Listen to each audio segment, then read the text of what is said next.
Hello, welcome back to this episode of the Peak Results Academy podcast. I'm your host, Rich Fournier. And in this episode, I sit down with Shawn Zigelstein, a top producing real estate agent located in Richmond Hill, Ontario, Canada. Now, Shawn is part of the National Chairman's Club with Royal LePage, which represents the top 1% of all Royal LePage agents Canada-wide. Now, he has been part of the Chairman's Council for an outstanding 8 consecutive years, which is very difficult to do. So stay tuned to this amazing interview. I know you're going to love it. Have you ever wondered why some people thrive in all areas of their life? Welcome to the Peak Results Academy podcast with your host, Rich Fournier. Each week, we interview industry experts who consistently dominate in the fields of health, business, and beyond. Our mission is to share their personal struggles and strategies so that you can create your own peak results. Welcome to the Academy. Well, hello, everyone. Rich Fournier here from the Peak Results Academy podcast. I'm your host, and today I'm super excited to have with us Shawn Zigelstein from Team Zold in Richmond Hill, Royal LePage, your community real estate. Very excited to have him. Thank you for being on the show today, Shawn. Thanks a lot, Rich, for having me. Appreciate it. As you know, this podcast is all about creating a peak result in someone's life, business, and health. Today, we're talking about real estate. You've created a peak result in your business. Top 1% for 8 consecutive years with Royal LePage, Chairman's Council. Very rare air to attain that level for 8 consecutive years. So congratulations. Thank you. And you even did that in 2017 when the market slowed down a bit. We did, yes, indeed. And looking to do it again this year. Listen, I really appreciate you being on. Time is valuable. Once you give it, you can get it. And as we delve deep or try to delve deep into people's lives to try to understand what's creating a peak result, because in real estate, there's so many of us. There's 55,000 members on the Toronto Real Estate Board, not including all the ancillary boards surrounding the Toronto Real Estate Board, probably within a 2-hour radius around you. There's probably 75,000 agents competing for business. What makes you special, Shawn?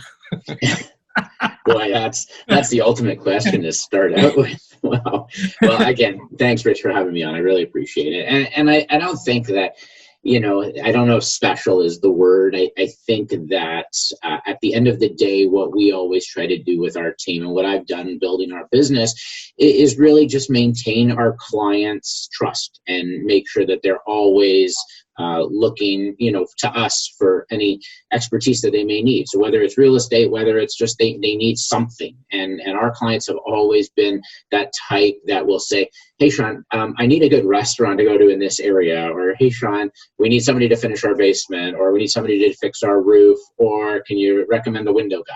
Whatever it might be. So they're asking us absolutely everything. I remember once I was on a showing with a client, and I get a phone call. I go, guys, let me just grab this quickly. And they said, yeah, no problem.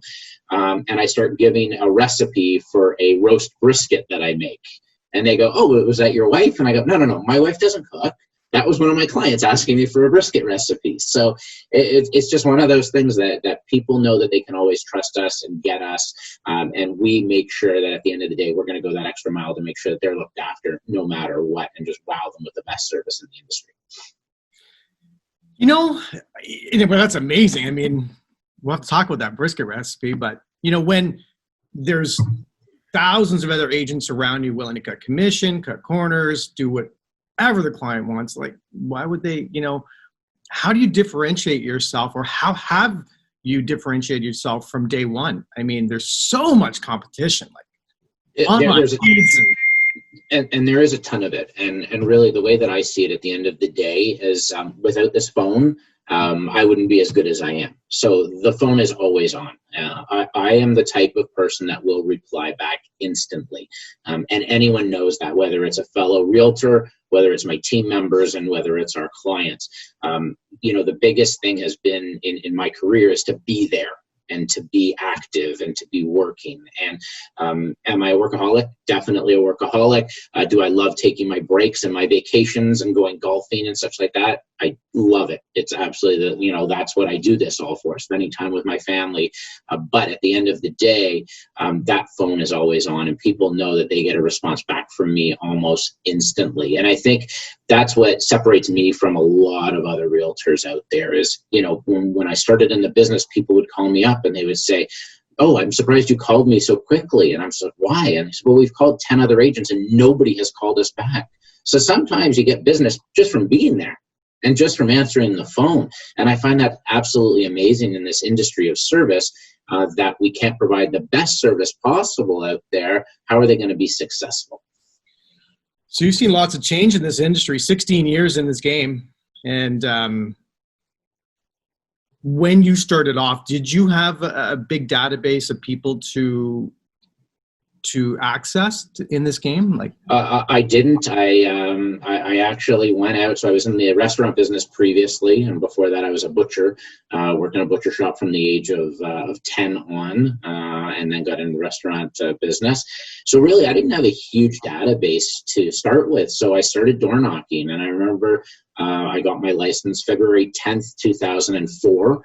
I remember that day. It was one of my son's birthdays, and that day I went out and I started door knocking. And I was invited into 3 different homes that day, and still get referrals to this day from those 3 clients that I was invited into. So I didn't know anything about real estate, knew absolutely nothing. So didn't have a big database and a lot of contacts to say, okay, yeah, this is all going to start to come in. It was really just hard work and perseverance and doing all of the things that I thought would make sense as a realtor, giving information to people and trying to make sure that they were being looked after.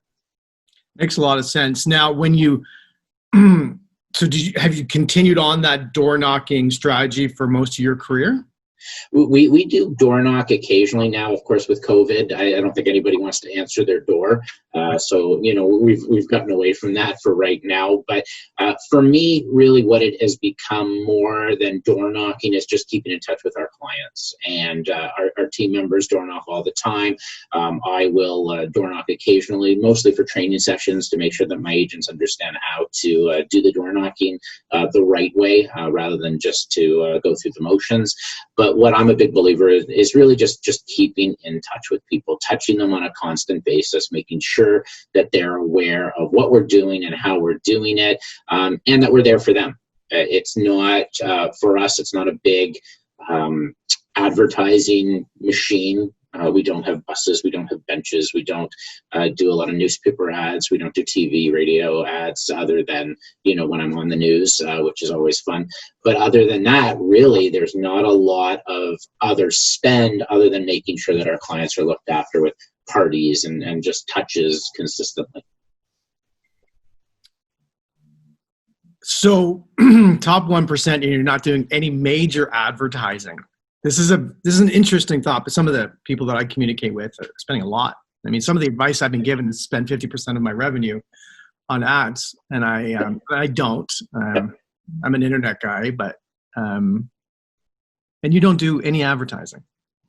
I've amazed a lot of realtors. When I started going to these Chairman's Club conferences 8 years ago, I remember I sat down with one of the agents, and he's got a massive database, tens of thousands of people. And he goes, "Okay, Shawn, so, what's your database?" And I said, "I don't know, the 240.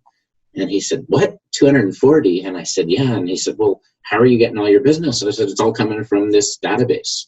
And we're at 92% of our business is coming through our database. So it's an astronomical number just from working that machine the way that we like to work it. And we're not trying to reinvent the wheel here. Like, for us, I tried geographic farming. I tried advertising. I again, spent a lot of money doing it. And as soon as I stopped, that's when we hit our Chairman's Club for the first year. So it was absolutely hilarious that I stopped doing all of this advertising and stopped doing all of this spending. And suddenly then we hit the Chairman's Club number. Is it fair to say then you develop deeper relationships with a smaller group of people, and they're real relationships? They're solid. 100%. 100%. I always say that if a client doesn't know me by name, as soon as I call them and say, hey, it's Shawn, they shouldn't be on my database. Or if a client calls me and says, hi, it's Bob, and I'm going, Bob who? They shouldn't be on my database. Like, our database is pretty tight, and we're constantly going through it to make sure that the people that are on that database are close. We should know their kids' names. We should know their dogs' names, their cats' names. We should know what's going on with their job. We should be making sure that everything is okay if they're a frontline worker right now, and making those calls to them. So yes, for us, it's really important to make sure that we become friends with a lot of our clients, and to go over and have a drink and such like that is something that is very normal. Thank you for being so open and transparent about your business. I appreciate that. My pleasure. I do. And I think a lot of people find a lot of value.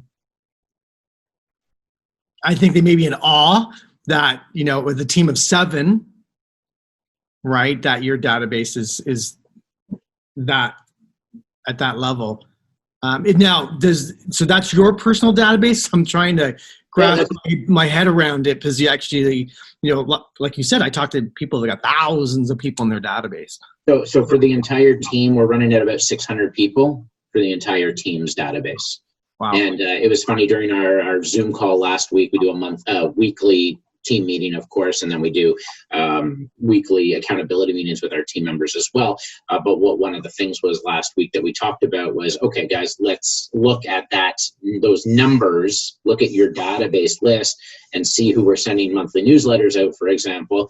Let's see exactly who should and shouldn't be on that database any longer. So some people, they may not need to be on there anymore, and other people, we may just be hoping that they should be on there, right? So, and then you've got the definites that, yes, these people always need to get them.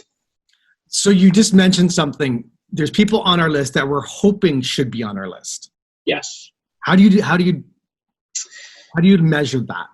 Well, I think we measure that really by how tight that relationship is and how much we've built that relationship.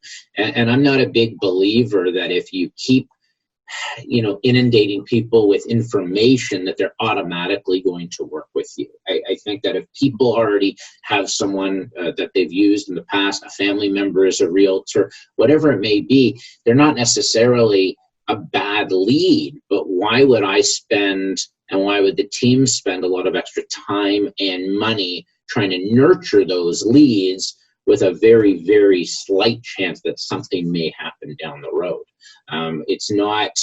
For me, it's not about the quantity, it's about the quality of the lead, and more, instead of calling it a lead, like it's a database member. Like, these are people that are clients of ours. So, you shouldn't be on that list if we don't know everything about you.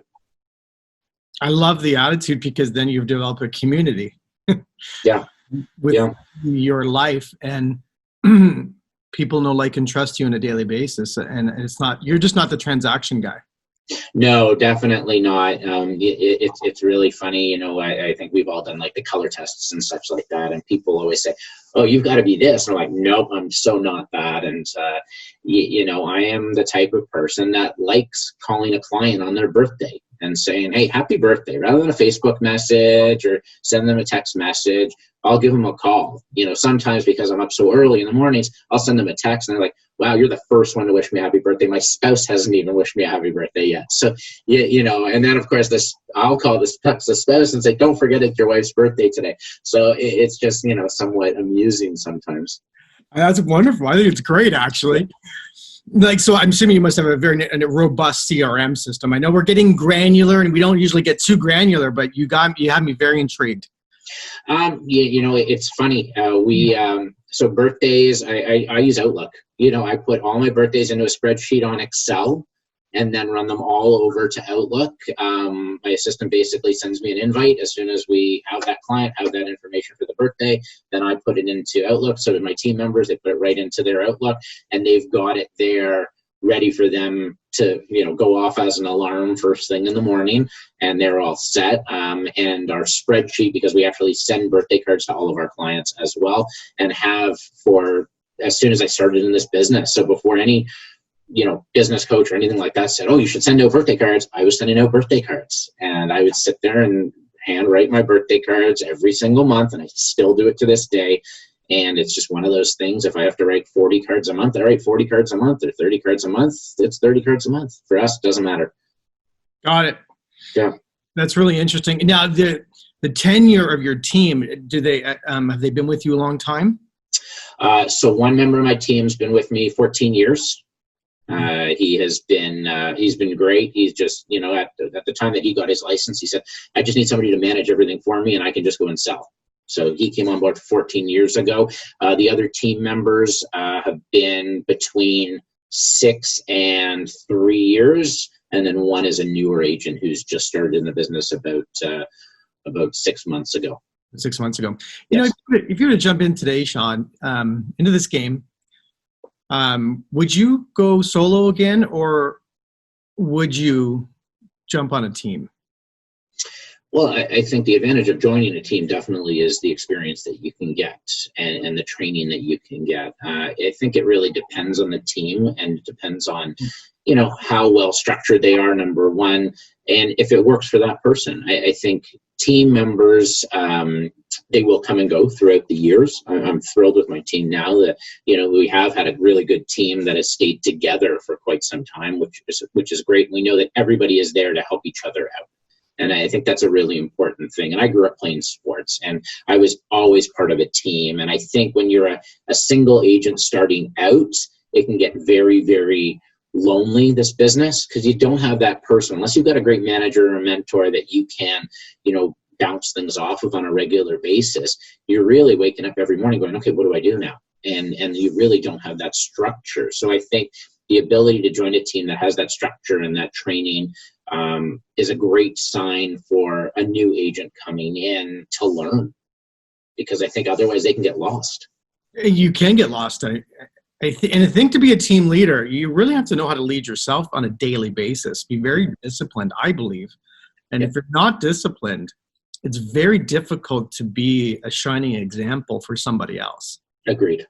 Yeah. Agreed. And that's something I've had to learn. It doesn't come naturally to a lot of people, and I don't think it's a natural habit to have. I think that if you learn and you teach yourself certain things, you're going to want it done one way. It's not always going to work that way. I've got 2 kids. I know that it doesn't always happen that way. I've raised them both exactly the same. They're complete opposites. One likes doing it one way, one likes doing it another way. So I think that it really has that give and take of what people can grab and gravitate to from a team leader and from the rest of the team. I think that's really important, not just the team leader. If you were to start today, your team again, would you get an admin first, or would you just bring on other people to help you with your database? Definitely admin. When I first started, my administrator was part-time admin and then part-time sales, because of course I didn't need someone full-time admin, and I couldn't pay somebody full-time admin just because I didn't have the work for them to do. So she did half-time sales, half-time admin. She was with me for about probably 4 years. She is now a manager at one of our other offices. Great lady. Her and I stay in contact all the time, talk all the time. Was a great addition for me to sit there and say, okay, what do we need and how do we need to do it? Of course, now we've gotten a lot more systematic than we were 16 years ago when I started, because at that point I was just grabbing at straws going, okay, what am I going to do and how am I going to do it? Where now, it's a very systematic approach. Last question on the granular aspect of the business. When you get up in the morning, you were up early, does you and everyone else really have a daily method of operation that you try to follow? In spite of home inspections, in spite of all the other nuances of the business, but is there, like, we do this at this time, this at this time? How does that work? I'm a very, very organized person. It drives a lot of people crazy on how organized I am. I'm up in the morning, typically by 5:30, 6 o'clock. I will get a workout in. Then I will shower, change, get to the office. I'm usually first one in the office. I'm here this morning. There's nobody else in the building at this point, and typically there isn't. So I love being the first one in. It gives me time to get work done and get things organized. Monday are our team meetings, so we will have our Zoom meetings. So typically I will prep for that over the weekend or even on Friday beforehand, depending on what my weekend's going to look like. But I am very, very structured. I eat the same things almost every day. My lunch is identical. I'm very, very disciplined and very, very structured. So my daily routine, and even when it comes to work, again, is, clear my inbox out, make sure everything is done, and then attack what has to get done throughout the day, so I don't have a buildup of missed calls or missed emails or anything like that. Everything is very systematic to say, okay, what do I need to do today, and then prep for it for the entire week is a typical Monday for me. And then is there a set time for the team to prospect daily? There is and there isn't. I'm not one at this point to say, okay, you're prospecting from 8 to 10 every morning. And we know that the specific times of day are very set out when it comes to prospecting of what works best.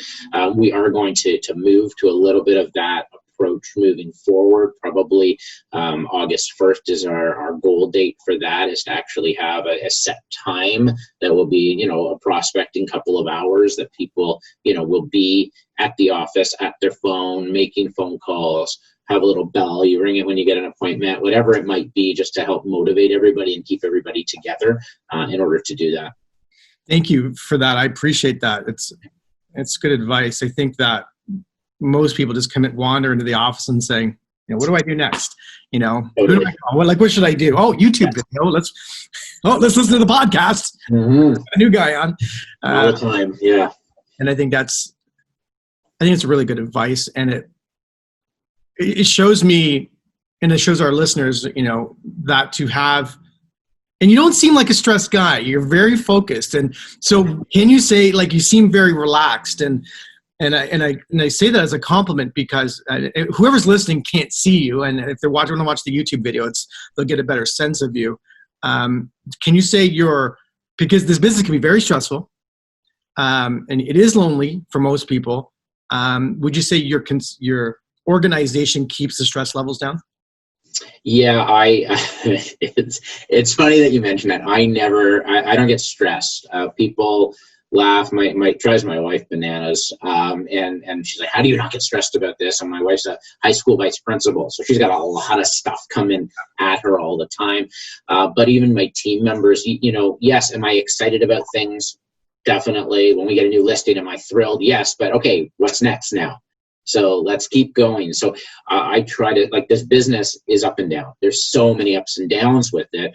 So what I've tried to really do is create that structure and organization on my own end, that everything is like this.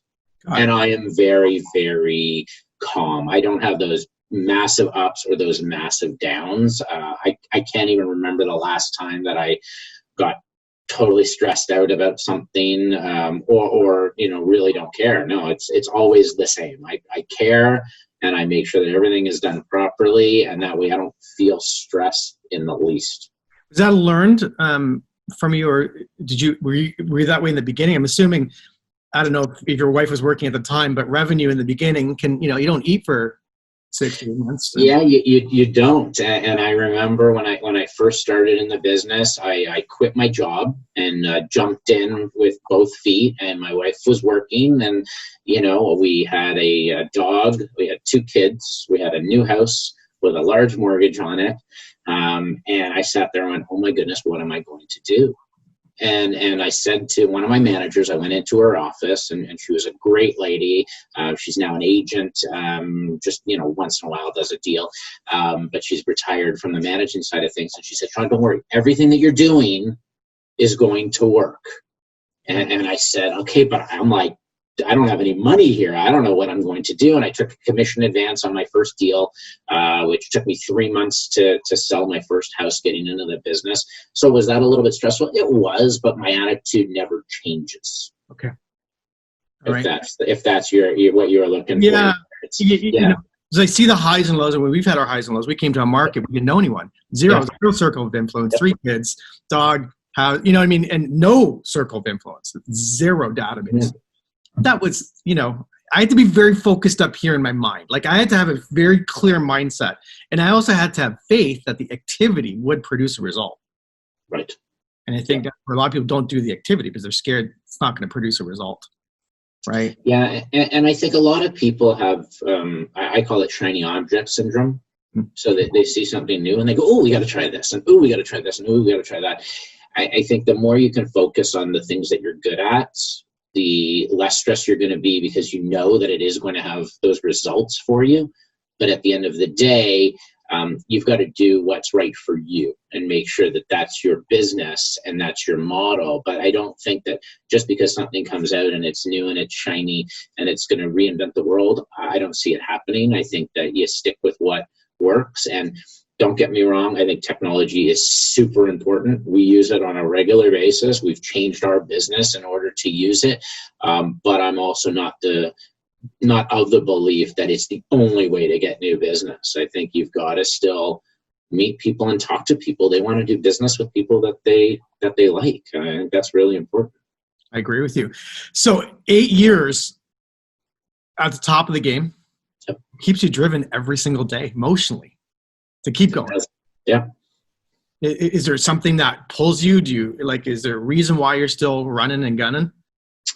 I'm still young, I've got a lot of years left in this business, and I'm a very competitive nature. I've got a very competitive nature by heart. I've always have. Like I said, I played sports as a kid, and I was always ultra competitive. I coached my son's rep baseball team for 8 years, and I'm a competitive person. And, even when these kids were 7 and 8 years old, I'm like, no, you're doing this wrong. Let's go, guys. What are you doing here? We want to win this game. So I'm just competitive. And I'm more competitive with myself than I am with other people, if that makes sense. It does, because in some of the notes in our correspondence, you mentioned, I think it was 2017. Did you make a lifestyle shift? I did. Yeah, I did. I was at a Chairman's Club conference, and I got a picture when I got back. It was in Cabo, and there was a picture when I got back, and I looked at the picture and I went, oh my God, what happened to me? And I had already signed up for Royal LePage does a charity hike every year. So I had signed up already for a hike across Iceland, 100-kilometer hike for charity. And I looked at this picture of myself and went, oh my God, that guy can't walk across Iceland. There's no way he can walk across Iceland. So I, on March 1st, 2017, I said, that's it. I'm going to get healthy. And I had always worked out.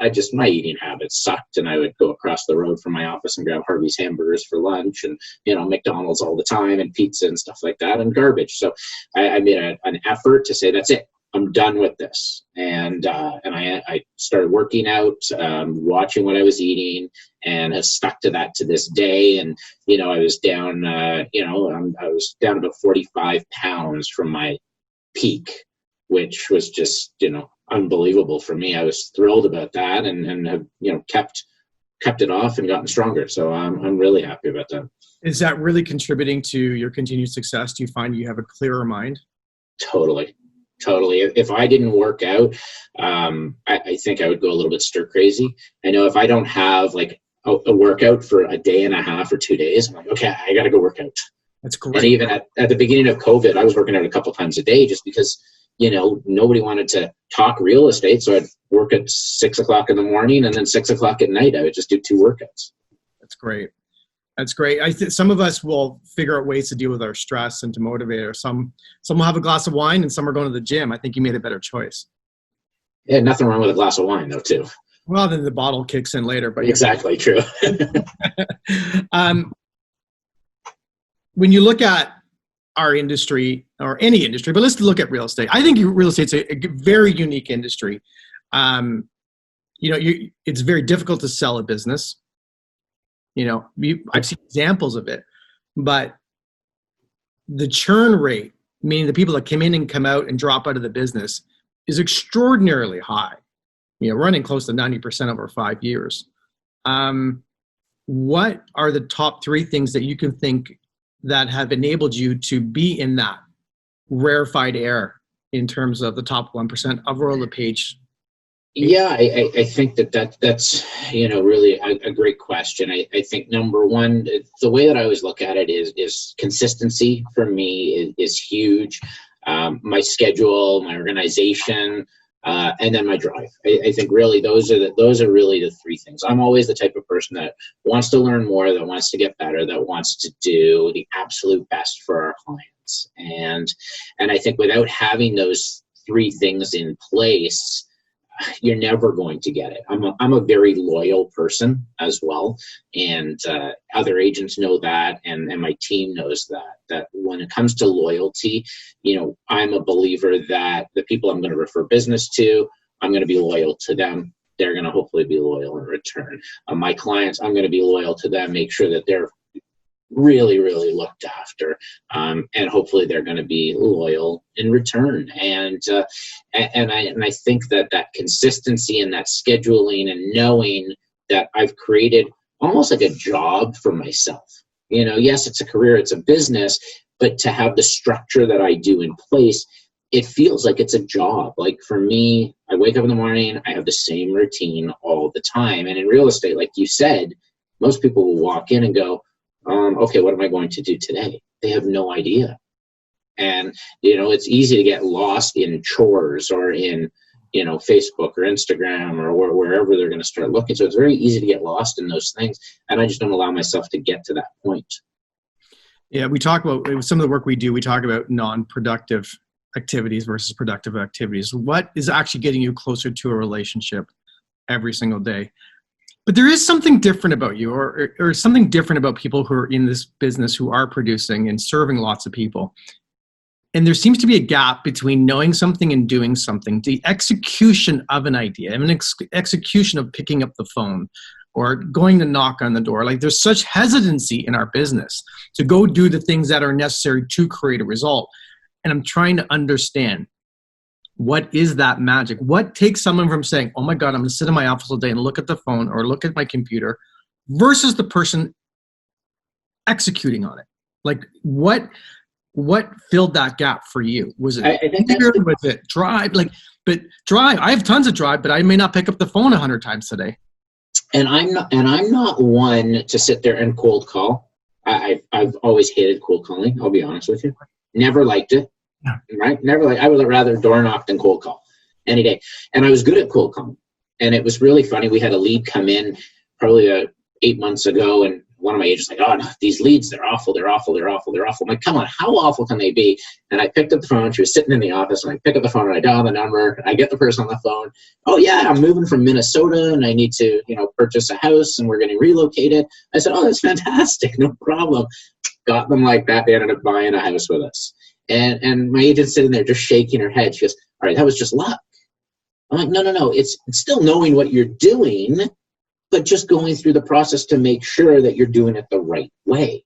And I think, yes, having the drive is important. Having the knowledge is important. And I think you have to use common sense at the end of the day. I was always one that was not a great student in school. I actually did not like school at all. I got by really by the seat of my pants. Like I was not a great student, got to university, was working 80 hours a week and going to university full time. So I had 2 full-time jobs and went to class full time. So really, I didn't sleep much at all, actually. But at that point, that was what I needed to do to survive. And I think it's a survival instinct, is that drive that I've always had. Is you've got to be able to live. You've got to be able to survive. You've got to be able to provide. I really want to make sure my family is looked after. And that's a huge drive for me, to make sure that my kids don't have to suffer like I suffered growing up and, have to work 80 hours a week while going to university. Right. I think that's, one of the perks right now that my older son doesn't have to worry about it. He goes to university, and yeah, he was working this summer. He was out this morning when I left the house. He was getting ready for work. So he leaves the house at 6:30 in the morning. So, he's ready to go. And I love the fact that they're learning that same work ethic because they see what I'm doing. When you look out at our industry today, do you see technology replacing us? Absolutely not. I think it helps us. Yeah. It definitely helps us. But I think at the end of the day, people want to have somebody there. They want to talk to somebody. They don't want to virtually see a house and buy $1 million property on the computer. They actually want to go and see and look and touch and feel. Not that we're touching and feeling right now. We're, using our gloves and I'm opening the doors and stuff like that. But, we're making sure that they're looked after. But at the end of the day, we want to get them out there to see properties and get those relationships built. Will home buying become even a little bit more, technologically savvy down the road? Yeah, it may. DocuSign, stuff like that. You don't have to sit there and go through every single autograph with a client anymore. Now it's more, tap here, tap here, tap here. It's a very different experience, but as long as you're providing that expertise, I think they really need us there. Got it. How do you, I agree with you. I'm out with clients all the time, and there's no way we can replace going inside a home and looking at it. Yeah. It's just impossible. Absolutely impossible. Because our photographs lie. They do, and even virtual tours do as well. Yeah, I agree. You got to touch, taste, and feel everything, especially with the money. When you look at your team today, how do you keep them motivated? I know I'm looking at the how. Like there's a how to get inside someone's heart, to get them to do the things that they don't want to do to produce. Like, what do you do as a team leader to get them in that mindset in the right space? We always say to them, you have to be comfortable with being uncomfortable. That's one of the things that we always say to the team is you have to just get comfortable with being uncomfortable. For me, again, it's building that relationship with the team member, and it's really trying to figure out their why. Yeah. So I think once we have their why, and it sounds like it's a perfect world, right? It's not a perfect world. Every team member will have their own issues. Every team member has to be treated a little bit differently. As much as I'd love to put a blanket over all of them, treat them all exactly the same, it doesn't work that way because they're all individuals. And I think that once we know their why, and once we know their circumstances, and once I know that, a parent is sick, and I'm there for them to make sure that they know that we care and whatever that they need is being taken care of. And if a child, can't go to school because, they've got the chicken pox or whatever it might be, then stay home with your child and take care of them. These are important things. We've got you covered here.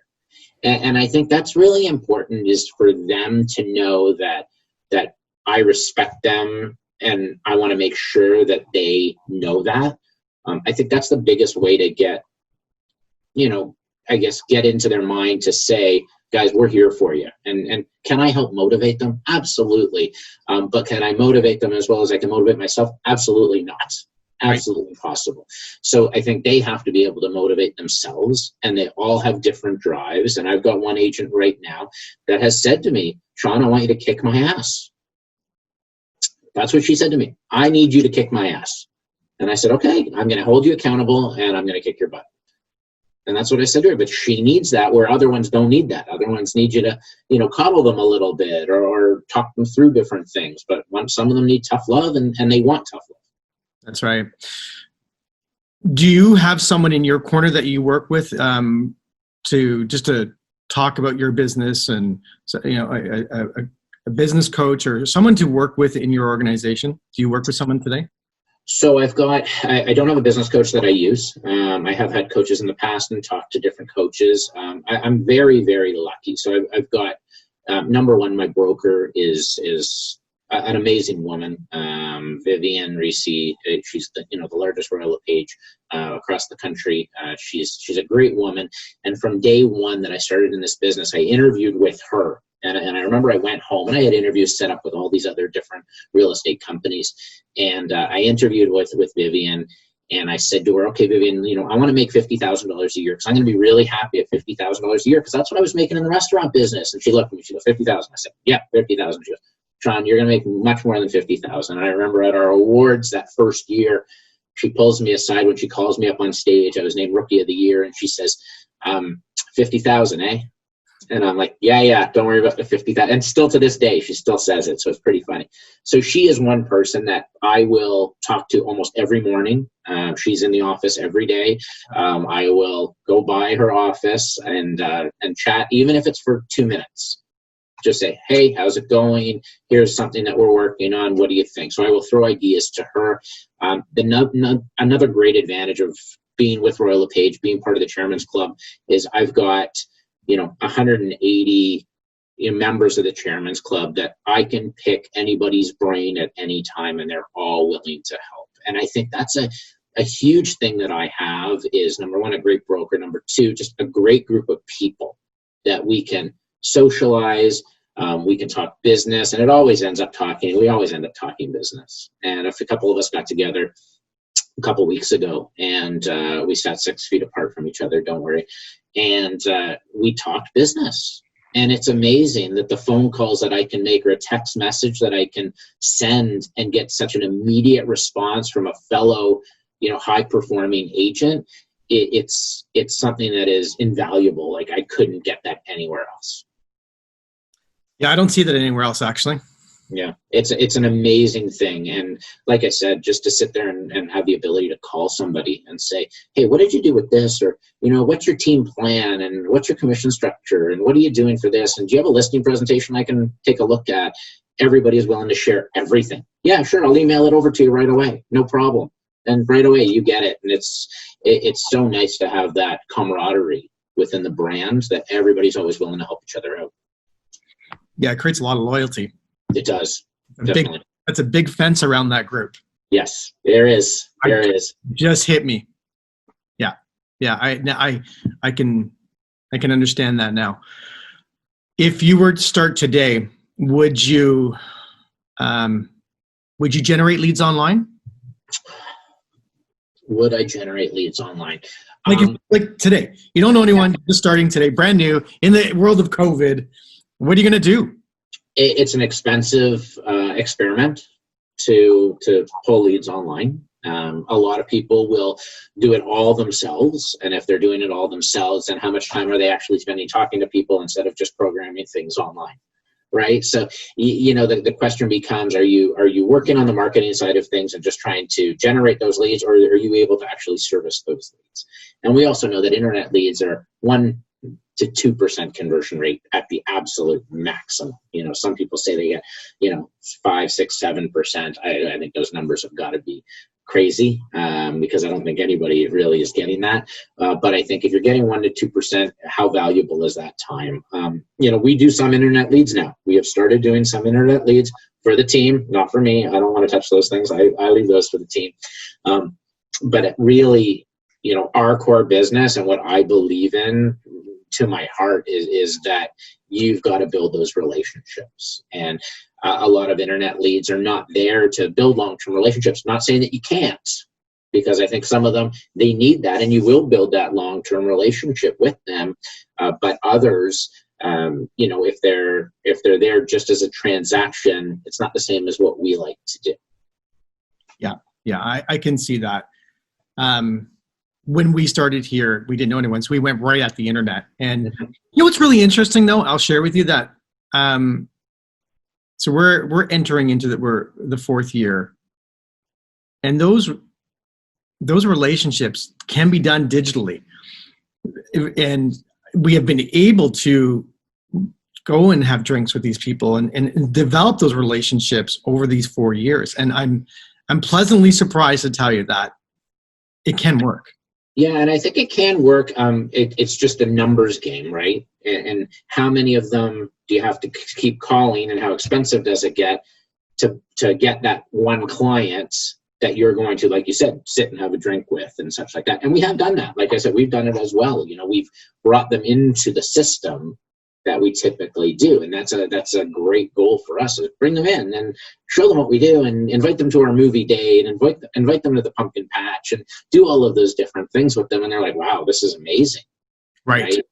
But so for us, it's not, like I said, we try to get them into our regular system, right, but the generation of them is just a little bit different.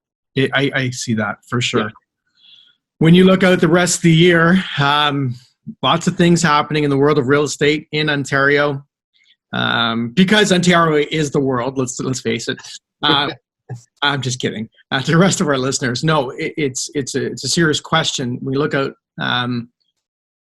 as an agent producing in this new environment of COVID, new mortgage regulations coming. Do you double down on your efforts? Like, how does that change what you do in a daily? Our efforts stay the same. Again, it's that consistency. We don't believe that we suddenly have to go like this. No, just keep your typical day going. Keep doing the things that you do, and everything will happen. Yes, we're going to reach out to clients that are first-time home buyers that are going to be putting less than 20% down to say, hey guys, just to let you know, this is what's going to be happening. Borrowing power might change with the GDS and TDS changes and stuff like that. We know that, and we will advise our clients to say, here you go. Will that bring a few of them off the fence? It might. It might bring them off the fence, but at the end of the day, we're not going to really change anything that we're already doing, because I've had the team really working the entire time. So even when offices shut down, my office, I've got a door to my office. I was the only one in the building for about 2.5, 3 weeks. It was a little bit eerie that I would just come in with gloves on, and I would, Lysol wipe down my door, and my office was all sanitized and clean, and it was just me here. My assistant's was working from home. She took her computer home and said, I'll see you whenever. And, 2.5 months later, she's now back. But, we kept going, and the team kept going. So yeah, you're not going to door knock. You're not sending pop buys. You're not doing things like that, but you're actually, talking to clients and reaching out to them and doing special Zoom calls with them, and, giving them, the assurance that the world is not going to end. So we've been working the entire time, and I don't think we're going to change that moving forward, even if expectations are that markets will change a little bit. It sounds like a hallmark to your success. A foundational piece is the level of consistency that you bring daily. You're not an up and down. Let's run really hard for 2 months and take 2 weeks off. You're very consistent. And it does seem to be very consistent among all the top producers. They're consistently in the office, doing their thing every single day. Yes, they take their time off, but they're very regimented. Yeah, I think speaking to a lot of them, very few of them, if they're the type that are the fly by the seat of their pants people, then they have that support in the office that will actually give them, that stability. So whether that's a team manager, whether that's an admin, whether that's another agent, that's the cornerstone there to make sure that they're staying stable as a team. That's great. Some people are just really great big picture ideas. Okay, I'm going to give you the idea, run with it and get it done, and that's all I care about. I love selling real estate, and people joke around me, go, Shawn, you got to stop selling so much, and you got to step back a little and just manage the team and such. I'm like, guys, I like selling. I still like helping first-time home buyers. I love that process. That's what I'm passionate about. So if I can still help clients, put a smile on their face when they, buy their first home, or when they, sell a home and move up, or I'm there for them, unfortunately, when somebody passes away and they need to sell a home, then I'm there. If they need that hug, I'm going to be there to give them that hug. I kind of like that all, warm and fuzzy, I guess you could call it, feeling. So, for me, it's having the stability around me as well. So I'm very consistent, but my team is very consistent. And, my assistant is on the board. She knows exactly what has to get done all the time. And a lot of the time, people will say, oh, I like that post on social media that you had. And I'll be like, oh, we posted something on social media, because she just handles it. Like, I'm like, here, you just deal with it. I don't like that stuff. I don't want to deal with that stuff. I'm good at the other stuff. Let me focus on that. You like what you do, don't you, Shawn? I love it. It comes across, and it's not like you're doing it, sure. I mean, there's some rewards in this business. There isn't a glass ceiling, for example. But I don't believe that's your primary driver. Oh, no, not at all. I think you actually like what you do. This is something that is, and that seems to be, I mean, there's a small select few who are really driven by that production dollar, but generally I'm seeing people who are really operating at a higher level in terms of the business. They really like it. They like the process of it. It's not about the end transaction. They like the day-to-day grind, for lack of a better word. And it is a grind. And I think anybody out there, it's very easy. And I have to put myself in a different position sometimes because, yes, like you said, the money is great. The end result is fantastic. And sometimes, I sit there and I say to people, I go, why are you doing that if you don't like it?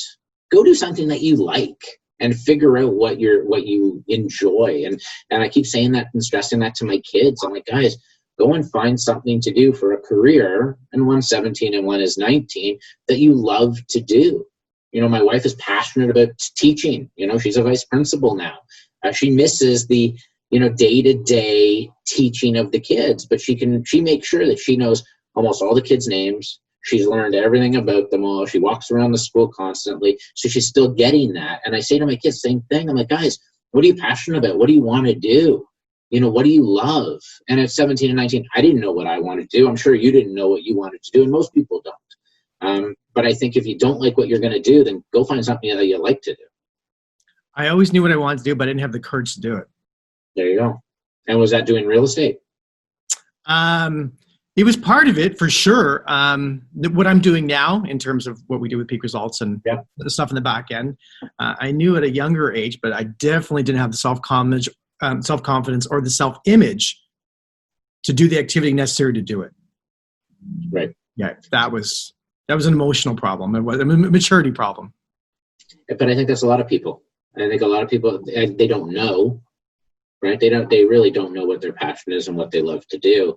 And I think that a job is a job. You're going to be at a job more than you're ever home. You're going to be working for, 30, 40 years of your life. Some people even longer. If you don't like it, then it's just going to be one of those drags that you wake up in the morning and go, why am I waking up? Let me hit the snooze button. I never hit the snooze button. That's awesome. My alarm goes off and I'm up. And I'm like, okay, let's go. Let's attack this day. I don't want to put it on hold by hitting snooze. No. I want to just start the day. Let's go. This is going to be exciting. This is going to be fun. It's awesome. It's great advice. And everything that you've shared with me today and in our audience, I think if they just implement just a few key things in their business, right? First of all, they got to make a decision if they really want to be in the business of real estate. Like there's the wish, want, hope. Granted, really sounds sexy and wow, look at all those videos. I love to be part of that. I love to be the center of attention. But the truth is, that's not the business. You better like relationships. You better like people. And the advice that you've given our audience today, if they implement it, they'll have great success. That's pretty uncommon. Unfortunately, maybe 2% will. Yeah, the numbers are staggering, and I'd love to go back to when I took my courses and figure out who is still around in the business since then, and I'm sure it would be a small handful. Last piece of advice that you could give someone today to go and perform, what would you tell them? Go into it with a plan. Go into it with a plan and stay focused on that plan. I think that the biggest thing that people do is they get off on all these little tangents. And I think the most important thing, like you said, is building those relationships and being in front of people and talking to people. And you don't have to do something that is going to set the world on fire right away or reinvent the wheel. This is a business that's been around for a very, very long time. And I think consistency is key. And what I always say to the team is, learn from the past, live in the present, and plan for the future. And I think the only way that you can do that is just by being consistent and making sure that everything along the way is going the way that you want it to happen. And you will have some bumps in the road, but if you attack those bumps the right way, then you're going to be just fine. I'm going to take those three little concepts. Learn from the past, live in the present, plan for the future. I love it. There you go. Is that yours? It is. I love it. That was fantastic. Well, Shawn, I appreciate you so much. And I appreciate you giving back to the community. And there's other people that are in different industries that are listening. And they can learn a lot from our industry. And so I appreciate you. I appreciate your time. Thank you for serving so many people. And thank you for serving our community today. Oh, my pleasure, Rich. Thanks for having me. And good luck with everything. Thank you. And if someone wanted to reach out to you today, what's the best way to do that? They can go onto our website, teamzold.com, or they can just email me at Shawn@teamzold.com, and Shawn is SHAWN. And Team Zold is with Zold is with a Z. Zold is with a Z. Yes, it is. A little bit different. Don't get sold, get Zold. There's the motto. I love it. Thanks again, Shawn. Really appreciate you. Thanks a lot, Rich. Take care. Take care. Thanks for tuning in to today's show. If you like what you've heard and you're interested in seeing if you are fit to work with Peak Results Academy, here's what I want you to do next. Head over to peakresultsacademy.com/call. That's peakresultsacademy.com/call and book an appointment to speak with our team. We'll get on the phone with you for about 45 minutes and get you crystal clear on 3 things. Number 1, what do you really want out of life and your business? Number 2, what is not working for you today? And number 3, the exact strategy you should be using to create massive change in these areas. Remember, changing your life and creating massive results does not happen by itself. You need expert guidance to make it happen. We're helping clients all over the world create peak results in their health, in their businesses, and in their personal lives. To see if we can help you do the same, head over to peakresultsacademy.com/call. We'll chat soon.